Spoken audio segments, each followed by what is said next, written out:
আম্মাজান, ও আম্মাজান, ঢাকা মিরপুরে রামিসা নামে একটা মেয়ে দর্শন হয়েছে, 8 বছরের শিশু বাচ্চা। এরা তো মা পুলিশে ধরতেছে না। মা, আপনি আমার জন্য দোয়া করবেন, এরা যেন আমি ফোন করে বাড়িতে ফিরতে পারি। মা, আপনি আমার আদেশ দেন। মা,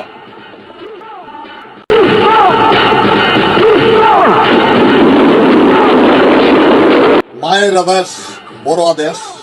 আপনি আমার একটা সুমা দেন। মা, আমি ওরা জিন্দা লাশ পরে মানায় তো বাড়িতে বেরবো। মা, আপনি আমাকে দোয়া করবেন। মা, আমি যাইতেছি, যুদ্ধে যাইতেছি। রামিসা দর্শন, 8 বছরের মেয়ে শিশু বাচ্চাকে দর্শন করছে। একে আমি খুন করে এর কইল জ্বালা আমি খায়াবাম, কইল জ্বালা।